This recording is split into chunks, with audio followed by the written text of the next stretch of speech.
இந்த பொண்ணுக்கு 9 வயசுலயே 29 வயசு பையனோட வீட்டுல கட்டாய திருமணம் பண்ணி வைக்கிறாங்க. அது மட்டும் இல்லாம அந்த பையனுக்கு ஏற்கனவே மேரேஜ் ஆகி அவங்க வைஃப் இறந்து போயிருப்பாங்க. இந்த பொண்ணு 2வது மேரேஜ் பண்ண இது எதுவுமே அந்த பொண்ணு விருப்பத்தோட நடக்கல. இந்த பொண்ணு 14 வயசு இருக்கும்போது பிரெக்னென்ட்டும் ஆயிராங்க. அவங்களுக்கு ஒரு ஆண் குழந்தையும் பிறந்து வெறும் 10 நாள்ல அந்த குழந்தை இறந்தும் போயிருது. அதனால இந்த பொண்ணு அவங்க ஃபேமிலிய சோகத்துல போக அப்ப இந்த பொண்ணு யாரும் எதிர்பார்க்காத டிசிஷனை எடுக்கிறா. ஏன்னா அந்த காலத்துல அவ்வளவா மருத்துவ வசதி இல்லாததுனாலதான் அவங்க குழந்தை இறந்திருக்கும். அதனால இந்த பொண்ணு அவங்க ஹஸ்பண்ட் கிட்ட நான் படிச்சு டாக்டர் ஆகணும்னு சொல்ல அவங்க ஹஸ்பண்ட் வைஃப் ஆசையை நிறைவேற்றணும்னு ரொம்ப கஷ்டப்பட்டு அமெரிக்கால ஒரு ஸ்கூல்ல படிக்க வைக்கிறாங்க. அந்த ஸ்கூல்ல அந்த பொண்ணு நினைச்ச மாதிரி அவ்வளவு ஈஸியா இல்ல.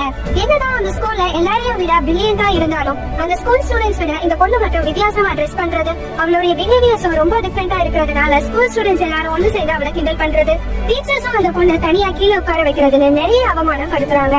அது மட்டும் இல்லாம அந்த பொண்ணோட ஊர்லயும் ஒரு பொண்ணு அமெரிக்கால படிக்க போறான்னு அவ வீட்டுல கல்லு தூக்கி அடிக்கிறது, சாரி அவ வீட்டுல எரியறது, அசிங்கமா பேசுறதுன்னு ஊர் மக்கள் எல்லாம் பண்ண அந்த பொண்ணு சோகத்திலையும் அமெரிக்காவுடைய கிளைமேட் ஒத்துக்காமலையும் அந்த பொண்ணுக்கு அடிக்கடி உடம்பு சரியில்லாம போகுது. எல்லா கஷ்டத்திலையும் விடாமுயற்சி விஸ்வரூப வெற்றின்னு அந்த பொண்ணு படிக்கிறத மட்டும் விடாம இந்தியாவில இருந்து போன தனி பெண்ணா அந்த புள்ளி பண்ற ஸ்டூடெண்ட்ஸ்க்கு ஈக்குவலா தன் கணவரோட ஒரே சப்போர்ட்டை வச்சு எல்லாரையும் விட அதிக மதிப்பெண் எடுத்து 1886ல அவங்களோட 21 வயசுல மெடிக்கல் டிகிரி வாங்கி இந்தியாவிலேயே முதல் பெண் டாக்டர் என்ற பெயரையும் வாங்கியிருக்காங்க.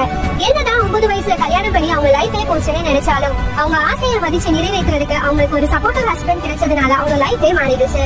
இந்த வீடியோ பிடிச்சிருந்ததுன்னா லைக் பண்ணிட்டு மறக்காம சப்ஸ்கிரைப் பண்ணிருங்க.